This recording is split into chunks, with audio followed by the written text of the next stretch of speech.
O que é que muda em 2024 com a reforma tributária no planejamento patrimonial da família? Bom, aqueles que não fizeram o seu planejamento patrimonial da família em 2023, uma das primeiras mudanças nem é quanto à reforma tributária. A reforma tributária, fica comigo que eu vou te explicar já já as mudanças reais sobre a reforma tributária. Mas o que muda já de início, nesse começo de ano de 2024, só por ter virado o ano? Bom, todas as custas, elas já aumentam. E custas, quando eu digo, as custas sobre o processo de inventário, né? Por quê? Porque quando a gente fala de planejamento patrimonial da família, é justamente para organizar o patrimônio da família, deixar de uma forma protegida, né?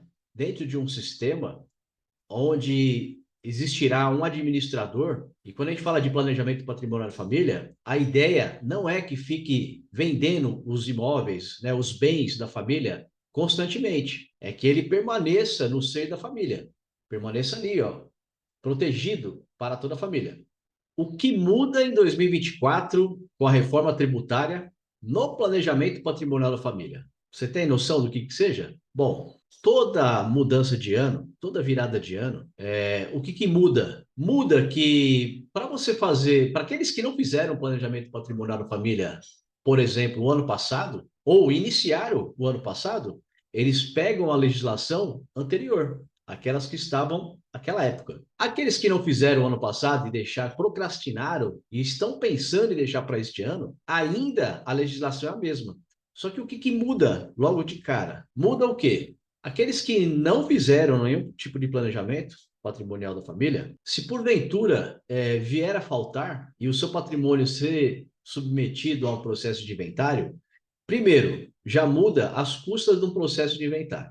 Todo ano, toda virada de ano, em dezembro, mais exatamente no final de dezembro, a Corregedoria dos Tribunais de Justiça, eles expedem uma tabela para todo o estado, no caso eu estou falando aqui de São Paulo, mas para todo o estado do Brasil, né, todas as corregedorias dos Tribunais de Justiça, eles aumentam as taxas e os custos de um processo de inventário, não só do processo de inventário, né, mas de todas as custas processuais, todas as custas dos cartórios de notas, de certidões, os cartórios de registro de imóveis, todos eles têm aumento. Essa é uma das primeiras mudanças de 2023 para 2024. Uma outra mudança é a própria tabela de honorários do advogado, tabela da OAB. Todo ano também tem uma mudança, tem um aumento, que no mínimo seja uma correção da inflação. Então já vai, os honorários também são progressivos, né? De acordo com a inflação. Então, são dois aumentos que não tem como fugir, não tem como escapar. Agora, o que muda exatamente com a reforma tributária para 2024 com relação ao planejamento patrimonial da família? Para aqueles que não fizeram, eu vou mostrar aqui no slide alguns detalhes que muitas pessoas não se atentaram sobre a reforma tributária. Bom, compartilhando aqui minha tela, veja que a reforma tributária e seus reflexos no imposto sobre a herança. O imposto sobre a herança, em alguns estados, conhecido como ITCMD, outros como ITCD e outros como ITD, como é o Rio de Janeiro, ocorre que, com a reforma tributária, muita gente só se preocupou com os impostos de consumo e serviço, mas ninguém falou sobre o imposto sobre a herança, né, conhecido no exterior aí como imposto da morte. A previsão desse imposto sobre herança está na própria Constituição, no artigo 155, no inciso 1, onde diz ali, ó, compete aos estados e ao Distrito Federal instituir imposto sobre transmissão, causa-mortes e doação de quaisquer bens ou direitos. E aí o parágrafo primeiro ele diz: o imposto previsto no inciso 1, que é o ITCMD, inciso 4, terá suas alíquotas máximas fixadas pelo Senado Federal. Até aí tudo bem, não mudou nada. O que foi alterado, o que acrescentou com a reforma tributária? Esse inciso 6. Esse imposto previsto no ITCMD, ele será progressivo em razão do valor do quinhão, do legado ou da doação. Ou seja, ele será progressivo. Obrigatoriamente será progressivo. O que antes era uma disposição de cada estado, de cada unidade federativa do Brasil, fazer essa progressão. tinha uma permissão, poderia ser progressivo. O estado que legisla sobre o ITCMD, cada estado legisla sobre o seu ITCMD, mas era de forma voluntária. No estado de São Paulo, por exemplo, estado de São Paulo, Espírito Santo, Paraná, essa alíquota ela era fixa de 4%. Minas Gerais, a alíquota era fixa de 5%. A partir de agora outros estados, como Rio de Janeiro, por exemplo, é de 4, já é progressivo, de 4 a 8. Nos estados do Nordeste, do Norte, a maioria deles aplicam essa alíquota progressiva de 4 a 8. E por que de 4 a 8? Porque 8 é o teto, é o limite fixado pelo Senado Federal. Como eu falei ali, ó, o inciso 4 do parágrafo 1º do artigo 155, terá suas alíquotas máximas fixadas pelo Senado Federal. Então, hoje, essa alíquota máxima é de 8%, que ela foi fixada lá em 92, e eu já vou chegar lá. E nós vamos mostrar outras coisas que estão para acontecer aí de acordo com a reforma tributária. Então vamos lá. Então, o que antes era de forma linear cobrado no estado de São Paulo, Espírito Santo, Paraná, Minas Gerais, terá obrigatoriamente agora ter que se cobrar de forma progressiva, escalonada, ou seja, de acordo com o valor do patrimônio. Quanto menor o patrimônio, menor vai ser a alíquota. Mas menor de quanto? De 4% aqui em São Paulo até 8% por enquanto. Segura essa informação. Por enquanto. Só que a ideia, né, de progressividade, a ideia que se tem, né, do Congresso Nacional, as mentes políticas, né, as mentes pensantes nessa reforma tributária, com uma questão de justiça social, ela acha que essa alíquota progressiva só vai atingir as grandes fortunas, né, que a menor alíquota ali, por exemplo, aqui em São Paulo de 4%, vai pegar as famílias mais pobres. Isso é mentira, porque tem uma discrepância tremenda do que seja distribuição de renda. Olha só o absurdo. Uma pessoa que hoje ganha um pouco mais de R$ 5.500, ela já é tributada com a alíquota máxima de imposto de renda, de 27,5%. Como é que pode falar que vai só atingir só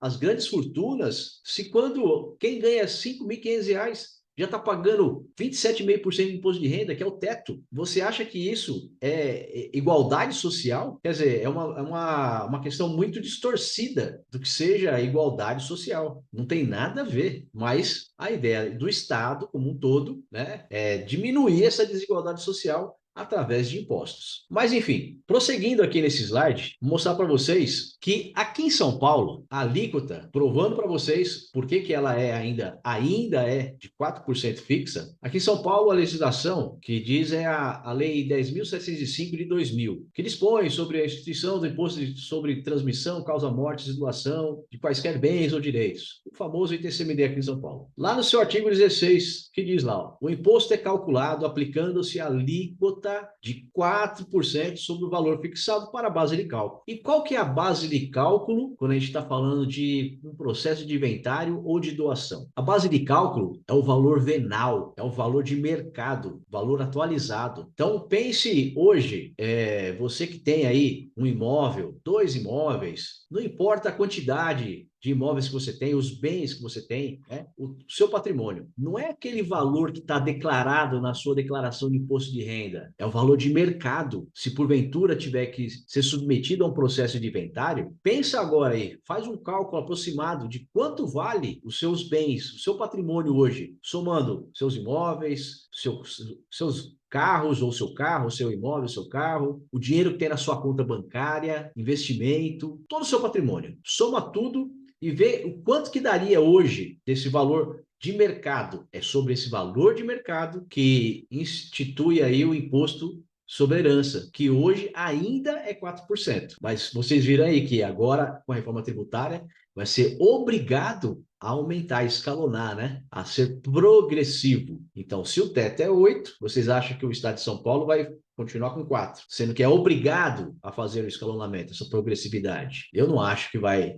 reduzir de 1 a 4. Se 4 já estava num bom tamanho, mantém o 4 e aumenta até 8. Faz essa progressão até 8. Mas calma que eu vou chegar lá. Vai guardando esses números aí. Como eu disse, os custos para um processo de inventário, para a própria doação, já aumentaram pela tabela da Corregedoria do Tribunal de Justiça. Os honorários advocatícios, a mesma coisa. Então, tudo vai aumentando. E quando a gente fala de honorários advocatícios, o que é a tabela? Nós sofremos aí uma imposição, né? Nós temos uma lei federal que nos impõe o cumprimento de várias regras, né? Nós temos um código de ética e de conduta. Dentro desse código de ética e conduta, uma das principais infrações é você deixar de cumprir a tabela da OAB. E aqui no estado de São Paulo, a tabela da OAB, ela nos obriga que nós cobramos, no mínimo, 6% de todo o patrimônio, que seria o valor venal, né, o valor de mercado, num processo de inventário extrajudicial. E aí você elimina algumas custas do judiciário, por exemplo. Agora, quando o processo de inventário ele passa a ser judicial, se não tiver litígio, né, se não tiver nenhum atrito familiar, não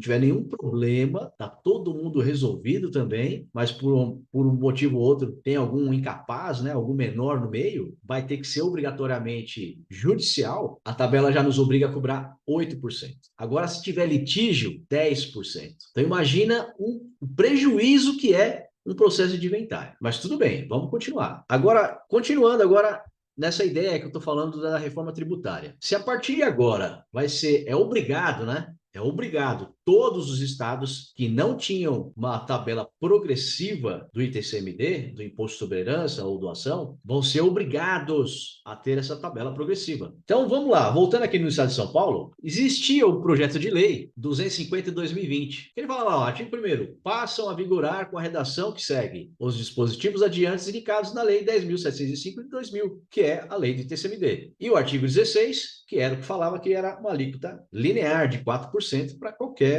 valor de patrimônio. Esse projeto de lei de mudança da lei do ITCMD, olha lá o artigo 16, como é que fica lá. 4% com base de cálculo que exceder a 10 mil FESP. Ah, e outra coisa que eu acabei não falando, outra coisa que aumenta todo ano e que ninguém percebe, em São Paulo, tudo que a gente for falar de processo, né, de custas, é baseado na UFESP, que é a unidade fiscal do estado de São Paulo, uma unidade monetária para mensurar as custas do Estado. Então, veja lá, ó, com base na UFESP, que todo ano também virou 31 de dezembro para 1º de janeiro, no caso agora 2024, cada unidade fiscal está agora, esse ano aqui, está R$ 35,24, se eu não me engano. O ano passado estava em 32,20, não, o ano passado estava em 32, acho que era 32,26, era 34,26, e esse ano aqui foi para 35,36.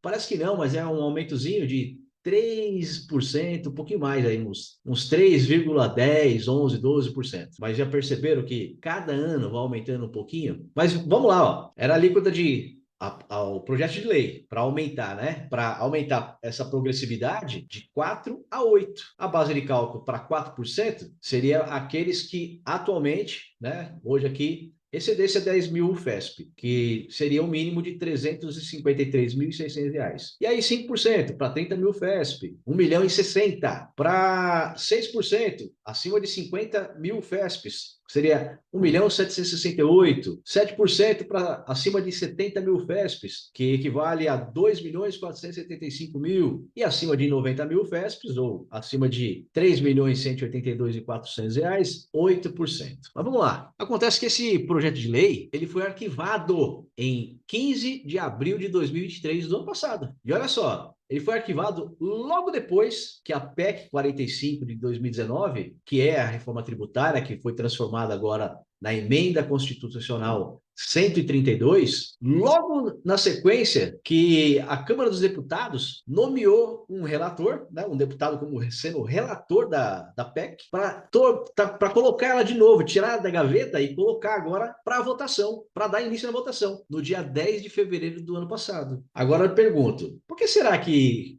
engavetaram esse projeto de lei, né? Mandaram arquivar esse projeto de lei? Porque os deputados estaduais são bonzinhos? Acho que não, né? Porque atualmente, como eu disse, falei para vocês, guardem esses números. Atualmente o que está em vigor é a alíquota máxima de 8%, né? Que é pela resolução número 9 do Senado, uma resolução do Senado Federal, resolução número 9 de 92. Ou seja, já vai fazer 34 anos que a alíquota máxima é 8%, tá? 8%. Mais de 30 anos. E quem que o Senado Federal representa? O Senado Federal, ele representa os interesses dos estados, né? De todos os estados e do Distrito Federal. E o Senado Federal é composto somente de 81 senadores. E vocês sabem como é que é feita a aprovação de uma resolução? E aí eu vou mostrar a competência do Senado Federal, que é competente pela Constituição. É a Constituição que determina lá, como eu disse lá no começo, lá, ó, o artigo 155, parágrafo 1º, inciso 4 da Constituição Federal, que fala o quê? A competência para aumentar essa alíquota máxima, né? Vamos lá, vamos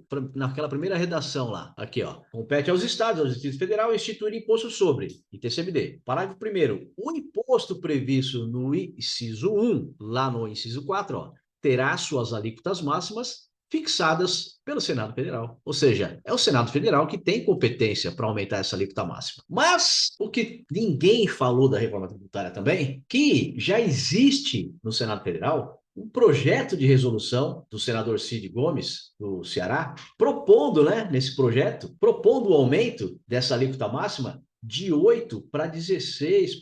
Mas tudo bem, né? Até aí tudo bem. É uma proposta, é um projeto. Agora, existe um requerimento do CONFAZ, que é o Conselho Nacional de Políticas Fazendárias, que envolve os 27 estados, no caso, os 26 estados, mais o Distrito Federal, e mais o Ministério da Fazenda, que eles requerem ao Senado ao aumento dessa alíquota máxima de 8% para 20%. 20%. E vocês acham que não tem força? Se só os 27 estados assinaram esse requerimento, mais o Ministério da Fazenda? Eu acho que sim, né? Eu acho que tem um pouquinho de peso aí. E o pior de tudo, não é isso. O pior de tudo não é isso. Vou até puxar a tela aqui para mim. O pior de tudo é que vocês não sabem quais são os argumentos que eles usam para aumentar esse imposto do TCMD, o imposto sobre herança. É que o imposto sobre herança no Brasil, por já ser já de 31 anos atrás, já de mais de 30 anos atrás, de 92, essa alíquota de 8%, é um dos mais baratos do mundo. E é verdade, eles não estão mentindo. São os argumentos mais fáceis que ele tem. É o mais barato do mundo. E aí eles colocam como exemplos, né? Os países mais desenvolvidos, no Japão, a alíquota é de 55%. Na Alemanha e na Suíça, a alíquota é de 45%. Aliás, na Alemanha e na Suíça é 50%. Na França é 45%. E nos Estados Unidos, na Inglaterra, que é 40%. E mais, no Chile, né, os nossos vizinhos aqui, no Chile, o Chile é 25%. Ou seja, ainda é mais barato, é mais caro, né?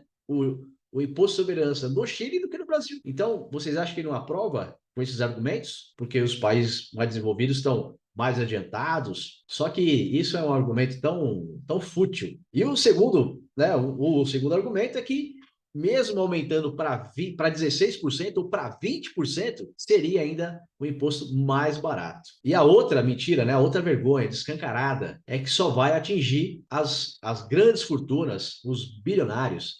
Isso é mentira! Isso é mentira! Porque eu disse desde o começo, o que é o planejamento patrimonial da família?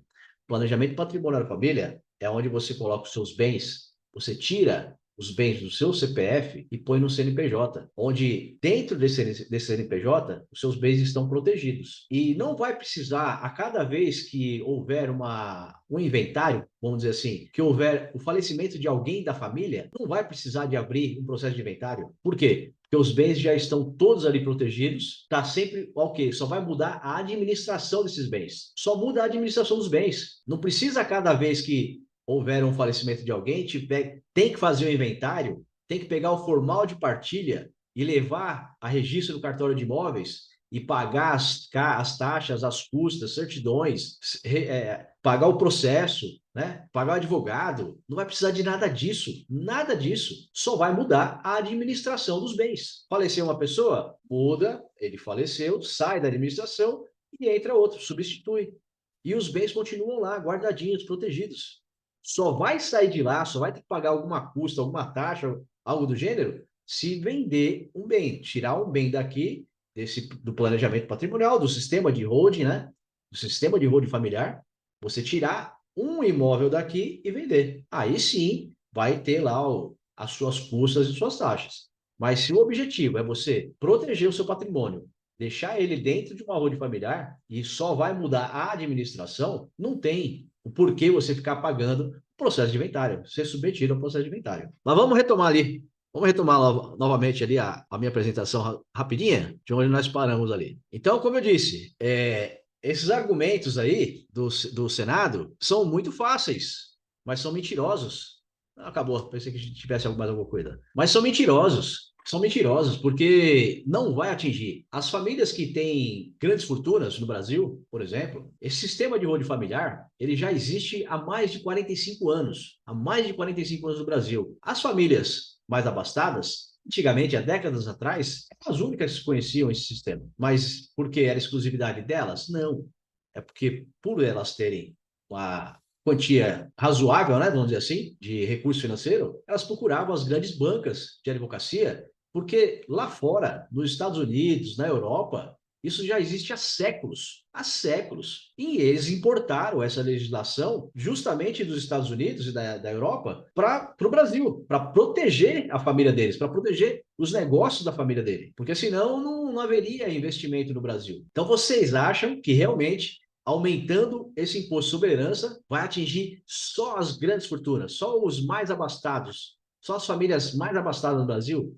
Mentira! Mentira descarada. É canalice pura de quem fala isso. Por quê? Porque só vai atingir só as famílias de classe média, que tem até um patrimônio ali, que deu um duro danado, trabalhou a vida inteira para construir um patrimônio razoavelmente ali, sei lá, 500 mil, 600 mil, 1 milhão, 2 milhões, que seja 50 milhões. 50 milhões não é bilionário, é um patrimônio razoável, mas tem que ser protegido. E que tem muitas pessoas mesmo, com patrimônio razoável, né? Patrimônio milionário, vamos dizer assim, e que não sabe da existência que existe, não sabe da existência de holding familiar, ou ouviu falar por alto, algo do gênero assim, mas não sabe para que ela serve, não se preocupa com o futuro da família. E às vezes até já passou por um processo de inventário. E olha só, passou por um processo de inventário, teve que pagar todas as custas, com advogado, com cartórios, né, com despachante, com o próprio judiciário, com o Estado, né, com impostos, com taxas, e aí já está passando para a segunda geração o mesmo patrimônio que já foi dilapidado, né, porque essas custas todas saem do próprio patrimônio, não sai deveria sair dos herdeiros, mas normalmente os herdeiros não têm esse dinheiro no momento de desespero ali, no momento que falta alguém, e para pagar esse inventário, a saída, né, a grande solução é vender um dos bens, ou seja, vender um dos bens dilapidou o patrimônio. Então, aí você pensa, na segunda geração, fazendo novamente mais inventário. O que já tinha perdido no inventário anterior, de 20% a 40%, vai perder mais um pedaço novamente daquilo que ficou, né? Daquilo que tinha sido perdido, ficou um pouquinho ali, ficou uns 60%, 70% do patrimônio, desses 60%, 70%, vai pegar mais um pedaço e vai deixar para o sistema. É isso que você pretende para sua família? Não. Então, essas pessoas que têm uma quantia razoável de patrimônio estão perdendo dinheiro. E aí, qual que é a grande mudança, de fato, com a reforma tributária, né, para esse ano 2024? Se você deixar o seu patrimônio do jeito que ele está agora, do seu CNPJ, do seu CPF, né, como pessoal, e você vier a falecer, vai perder de 15 a 40, 50%, aliás. 50, você vai poder chegar até 60%, se seus filhos, sua família não tiver o recurso para pagar um processo de inventário. E vamos combinar que a holding familiar hoje, ela é um instrumento, ela é uma ferramenta muito mais eficiente. Assim, tecnologicamente falando, é o que tem de mais atual no Brasil para proteger o patrimônio das pessoas. Agora, fazer doação com reserva de usufruto, você vai pagar esse mesmo imposto atual. E o pior, né?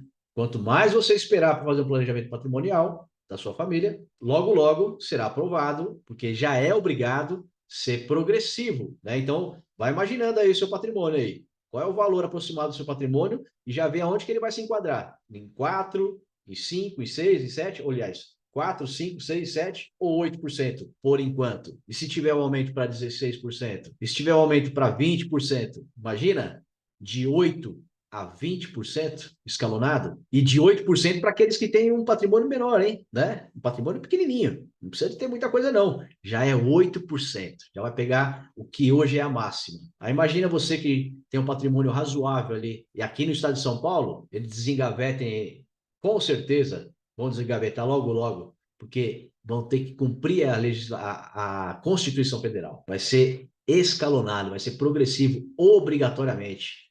Não é mais facultado aos estados. É obrigado todos os estados a cumprirem a Constituição. E quando é que isso vai mudar? Eu não sei a data exata, mas é agora, em breve, certeza. Então, o que muda em 2024 com a reforma tributária para o planejamento patrimonial da família? O que muda é que se você, quanto mais você procrastinar de fazer o seu planejamento patrimonial da família, mais chance você tem, ou a sua família, de ficar mais pobre, de perder boa parte do seu patrimônio, de ter que pagar esses impostos mais elevados, mais elevados. Porque agora é a oportunidade. Qual é o momento de fazer um planejamento patrimonial da família?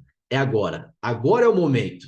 Por quê? Porque quando você começa a fazer o seu planejamento patrimonial da família, você já dá início às suas atividades, você vai estar sujeito à legislação atual. E qual é a legislação atual de São Paulo? Ainda é 4%. Ainda é 4%. No Brasil, qual é o teto?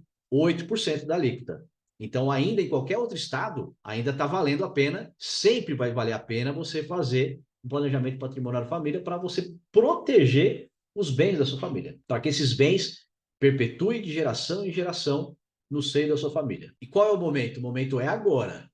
Por quê? Porque depois que aumentar, ainda vai ser mais viável fazer uma organização, um planejamento patrimonial da família? Sim, só que vai ficar um pouco mais caro. Um pouco mais caro ou muito mais caro, né? Mas mesmo assim, ainda vai ser mais viável do que esperar ser submetido a um processo de inventário. Ou mesmo fazer uma doação, testamento. Testamento também é uma coisa antiquada. Nossa, é antiguíssima. É da época da Arca de Noé. E ele não funciona. Vocês podem ver aí quantos testamentos já foram contestados e viraram processo de inventário. E aí ele se torna até mais caro, por quê? Porque já teve que pagar lá atrás para ter que redigir o testamento, que não é barato. E vamos combinar? Se você falar de Gugu Liberato, Marcos Paulo, né, que era o ator e diretor de novela, Pelé, né, mais atual aí, o Zagallo, mesma coisa. Testamento ele deixou para o filho mais novo. Ele tem outros filhos. Vocês acham que esses testamentos, aliás, os que eu já falei anteriormente, não vingaram.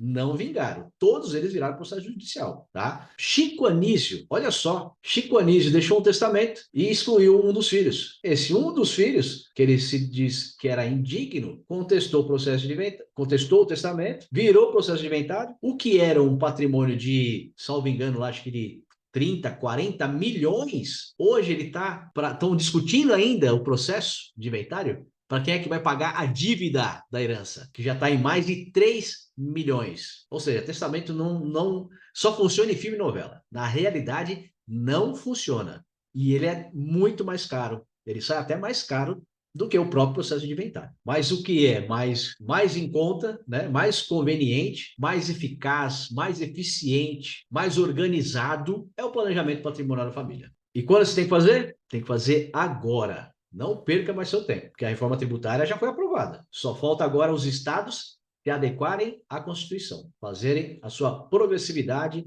da sua alíquota do imposto sobre herança. Gostou desse assunto?